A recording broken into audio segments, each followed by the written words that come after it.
History's nothing if it doesn't make sense, right? Wrong. There are chunks of our world history that just don't add up. Decisions were made, but the outcome wasn't what anyone expected. In these situations, logic goes out the window, leaving us to wonder how it all happened. From ancient wars to modern day repercussions, here are the facts behind some eye-opening stories. I'm Mike with List 25, and these are 25 historical paradoxes that make no sense at all. 25. Punic Wars. Rome versus Carthage. The Punic Wars saw the mighty empire of Carthage being challenged by Rome. It seemed like a battle Rome couldn't win, but they did. Between 264 and 146 BCE, these conflicts broke up the powerful Carthaginian Empire. Carthage had been founded centuries earlier and held power over the western Mediterranean. Rome was a baby by comparison, though it already controlled much of Italy. Either way, Carthage appeared to have Rome beat in terms of trade and military firepower. Despite that, Rome defied the odds and triumphed. How did they do it? By getting organized. Carthage thought it had the edge when it came to maritime power at sea, plus a formidable military. Rome managed to beat them at their own game. Turned out Carthage wasn't as solid as it looked, and Rome was able to find the fault lines in their strategy and crack them open. It's a true historical paradox that fascinates historians to this day. 24. The Fall of Constantinople. The Byzantines built one of history's most enduring empires, lasting for an entire millennium. When the Ottomans challenged them, they surely didn't stand a chance. The thing was, they did. The army achieved a stunning victory in the mid-15th century against the odds. It didn't happen overnight, though. These two forces had been battling each other for a couple hundred years previously, so it was definitely a slow-burning grudge match. When did it all come tumbling down for the Byzantine Empire? Things came to a head with the famous conquest of Constantinople, the main hub of the Byzantines. Sultan Mehmed II led the Ottomans past the city walls using superior technology, and in doing so, went straight to the heart of power. It just goes to show that nothing lasts forever, even for a superpower that's been there, well, forever. 23.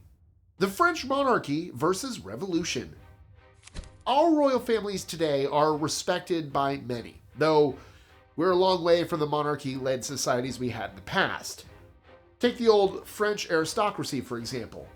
They lived a life of wealth and privilege at the expense of the population, who were expected to follow their every command. The people had other ideas, and this deep sense of injustice led to one of the world's most well-known uprisings in 1789, namely the French Revolution.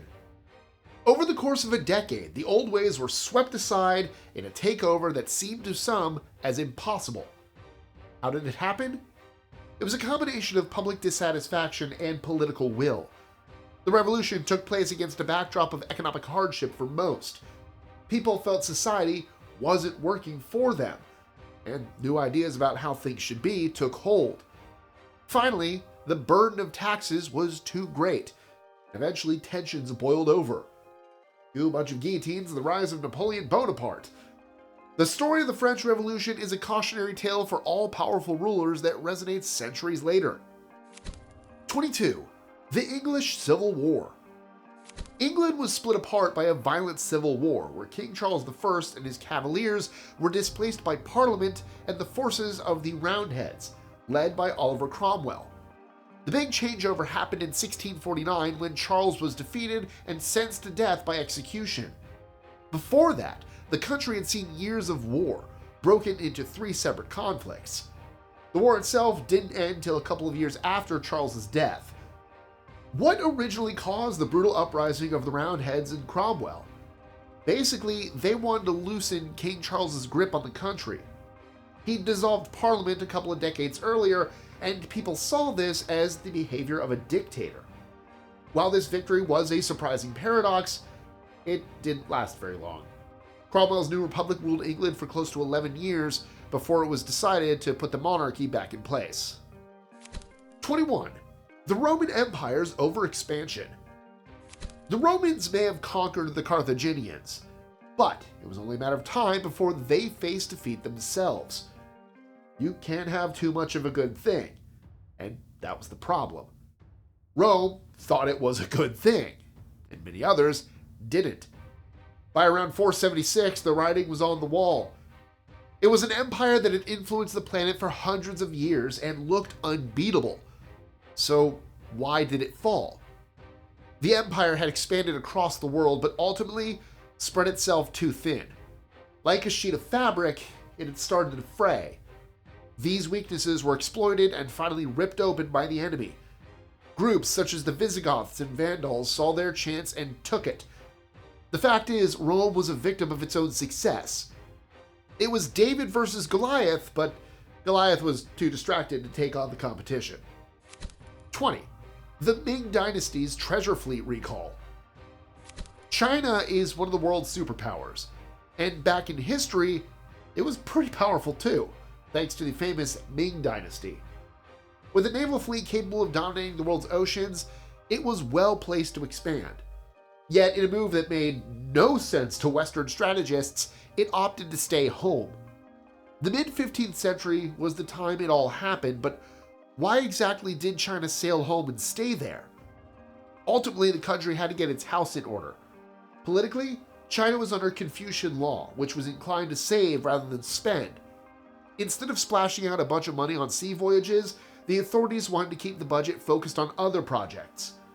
There was also the small matter of the Mongol hordes of Central Asia who needed to be kept out. In order to achieve this, Chinese borders had to be reinforced. China built on an existing structure to prevent Mongols from getting in, one of the most recognizable structures in history. Guess what it is yet? Maybe you did. I'm talking about the Great Wall. 19. The Opium Wars. Strange as it may seem, the British Empire used to deal in drugs. Opium was their weapon of choice. They wanted to flood the market in China with this dangerously addictive product so that they could gain an advantage when trading with them.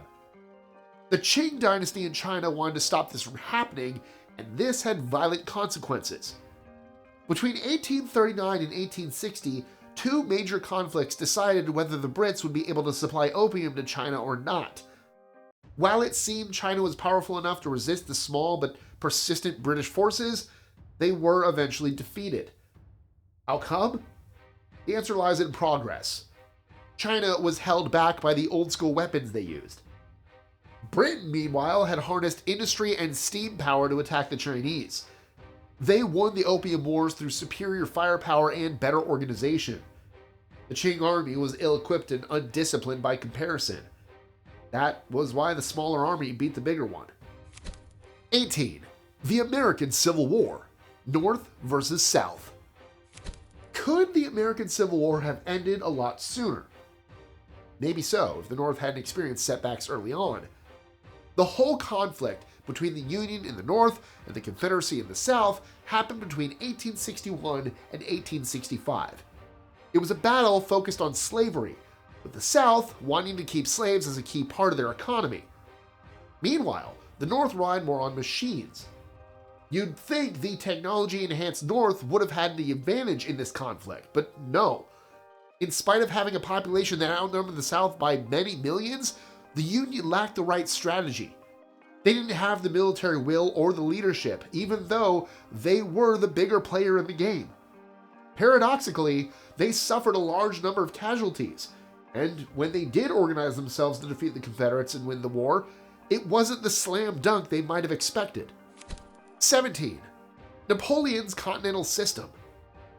Britain and France have a historic beef, and at one point, France made a strategic mistake that cost Napoleon Bonaparte dearly.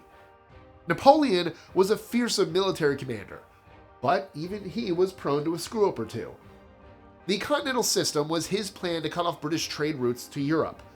The system turned out to be short-lived, operating during the early part of the 19th century. Why did it fail? Well, Napoleon's blockade was defeated by another blockade, controlled by the British Navy. That meant France suffered hardship because it couldn't access certain goods. Also, the Continental System was relatively easy to get past. Without official channels, The Brits used smugglers to sneak their own produce in. After a while, the financial strain in France and other European territories was starting to show. The Continental system folded, and Napoleon found his dreams in tatters. 16. The Irish Famine Export. The Irish potato famine is one of the most harrowing chapters in British history. It's also one of the most shocking due to a horrible paradox.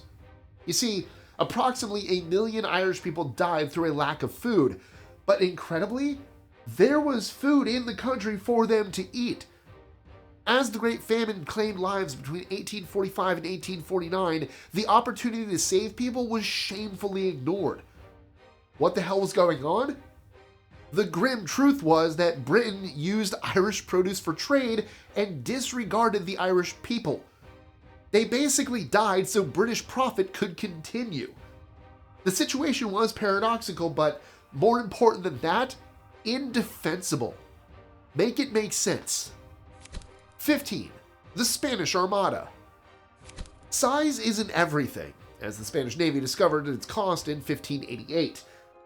While it seemed to be a surefire victory for the Armada, they suffered a surprising defeat.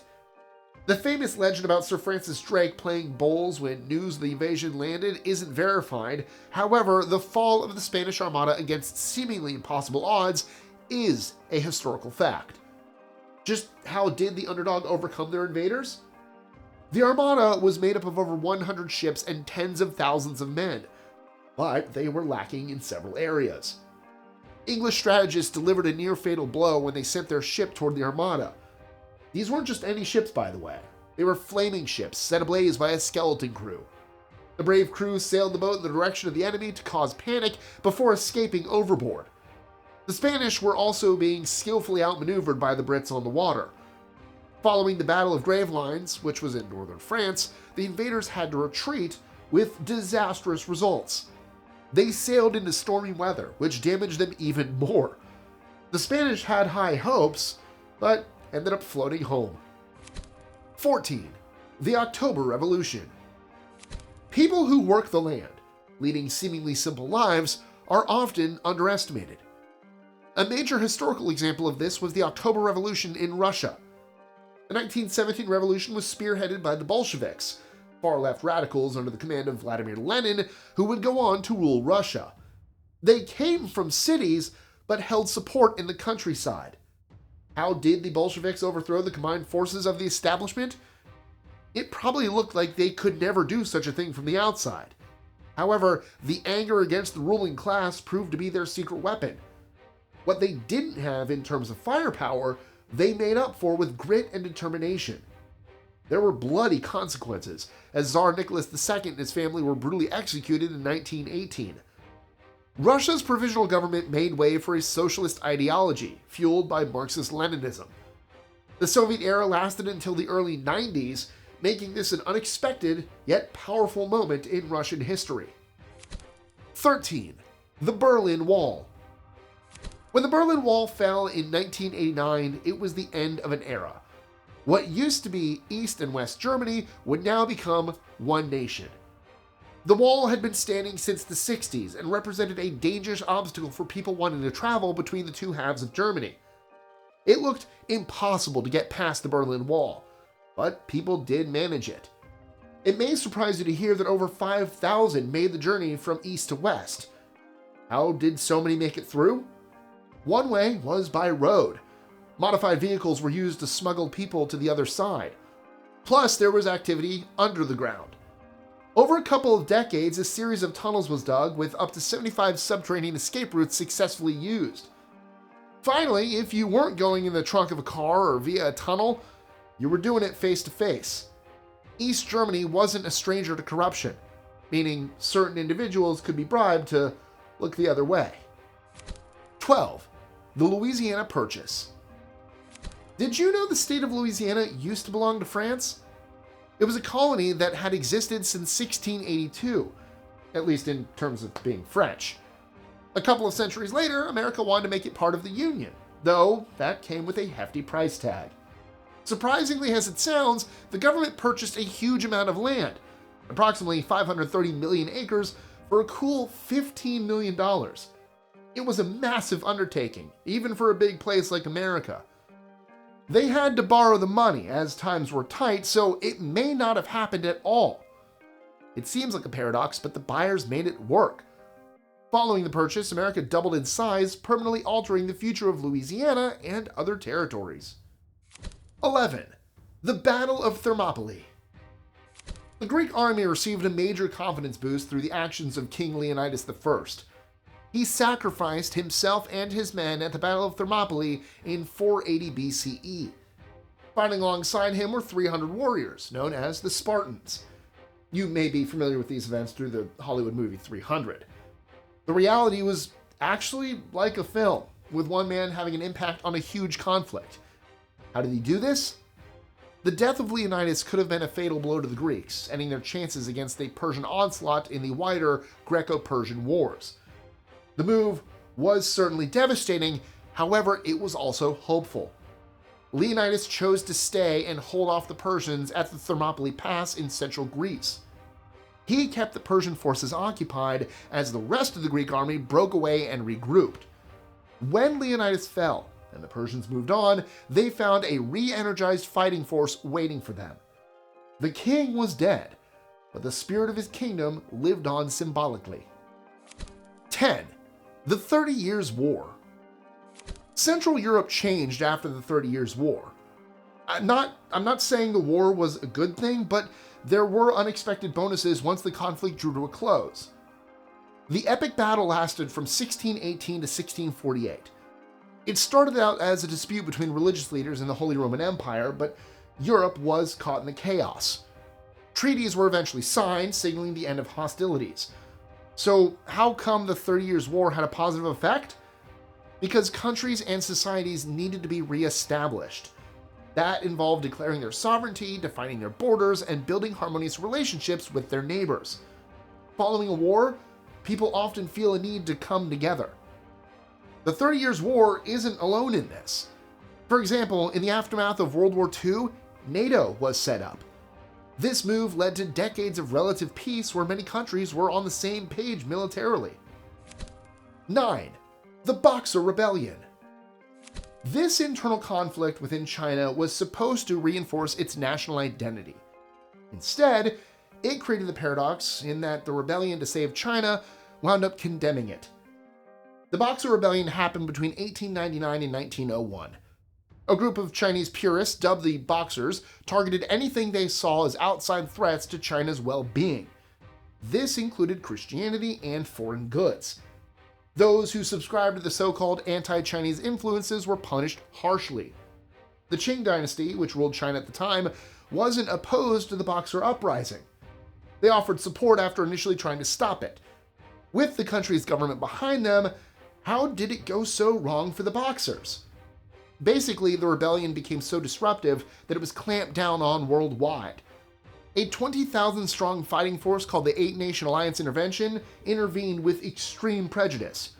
They went to Beijing and made foreign interests in China stronger, meaning the rebels had to put up or shut up. 8. The Gold Rush Boomtowns.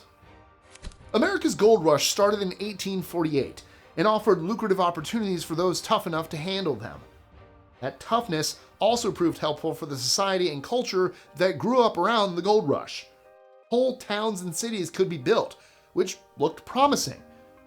But there was a catch. The Boomtowns were a historical paradox. Why? Because they were totally dependent on prospectors finding gold. Even if they found some nuggets, the excitement didn't last. Gold supplies tended to run out, leaving ghost towns full of abandoned homes and desperate people. The expression boom and bust is famous from the 20th and 21st centuries, but that was nothing compared to what happened in the American West. 7. The Black Death. Here's a bizarre paradox I never knew before. The Black Death spelled bad news for the world's population, especially the poorest, yet it also helped them. It was one of the planet's darkest periods, with the disease wiping out approximately 50 million people during the 14th century. To put that into context, a third of Europe lost its lives. How the heck could that help peasants and other people without the means to defend themselves? The brutal fact is, The lack of people meant a growth in opportunities for people seeking work. Landowners couldn't demand that people do jobs for low to no wages, so the power was kind of in the hands of the workers. They wanted a change in conditions, and to a certain extent, they got it. That simply wouldn't have been possible without the horrors of the Black Death. 6. The Irish War of Independence. In 1919, the Irish War of Independence broke out. It was a true David and Goliath situation, where political and social change was demanded by members of the Irish Republican Army and their supporters. It wasn't the first time the Irish had used force to try and defeat their British occupiers, but this time the attack resulted in a serious shift in the power balance. A small fighting force took on an empire and landed some blows. While the violent methods of the guerrillas were condemned, they were matched with horrific brute force by the British. The legacy of the war lasted for generations, with the name IRA making headlines long after the conflict had ended. That said, once the Anglo-Irish Treaty had been signed in 1921, it drew a line under some of the extremes. A civil war soon followed, but it was fought by a divided IRA that wasn't as unified as it once was. 5. The Berlin Airlift. How do you feed a city that's been cut off from food supplies? That happened to West Berlin in 1948. The blockade lasted nearly a year and was a Soviet plan to force the West out. This tactic was shockingly effective, though ultimately it didn't pan out. Paradoxically, the 2 million inhabitants of West Berlin managed to get food. Sustenance and other supplies landed care of the USA and UK, among others.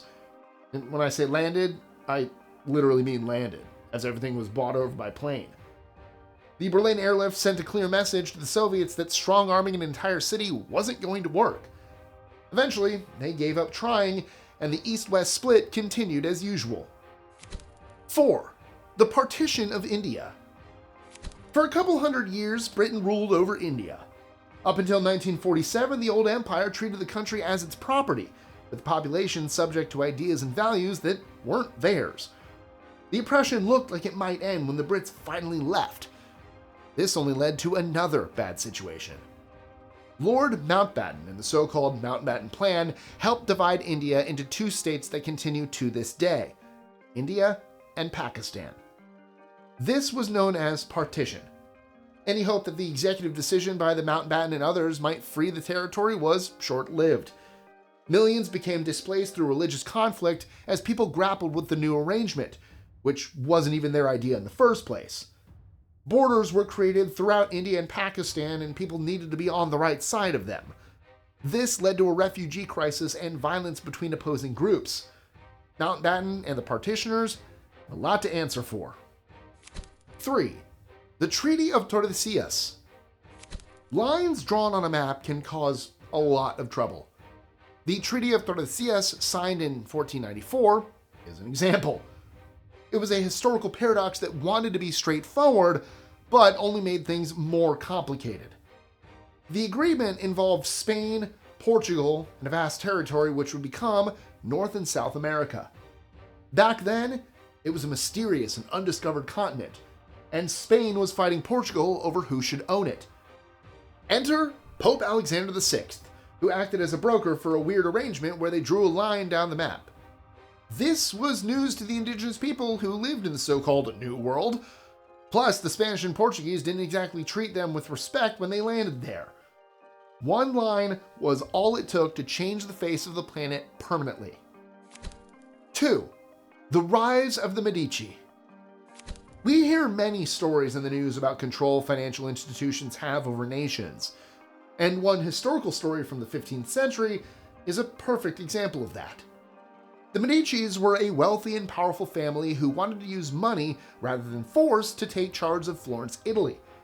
They succeeded in some ways, but not in others. Sure, they were the leaders. They also created the paradox, namely that vast amounts of money can buy influence, but not total control. There were things the Medicis couldn't get a handle on, such as rivalries within government and social injustice. By 1531, the family had become dukes, with their hold on Florence getting weaker. They put up a fight to maintain their empire, but the ruling dynasty ended in 1737. 1. The Korean War Armistice. At the end of the Korean War, it was expected that the two sides might possibly find common ground. Unfortunately, that didn't happen, and the effects of this peacetime paradox are felt decades later. Between 1950 and 1953, North Korea battled the South. They had help from some powerful allies. China and the Soviet Union supported the North, while the United States backed the South. It was a conflict fought against the backdrop of the Cold War. Everything had the potential to be resolved via negotiation with the signing of the Korean War Armistice. Yet it wasn't to be. Hostilities continued, resulting in the highly dangerous DMZ, or Demilitarized Zone, occupying the space between the two countries. When will the stalemate be broken? We may never get the answer to that question. Historical paradoxes don't make sense, but it helps to work out why they happened so we can deal with this confusion. Maybe you feel like I didn't confuse you enough. In that case, I have good news. There's another video on historical paradoxes that changed the world forever, ready to go right here. As always, don't forget to like, share, comment, subscribe with that notification bell so you don't miss out on anything new, and I will see you next time for another list. Adios.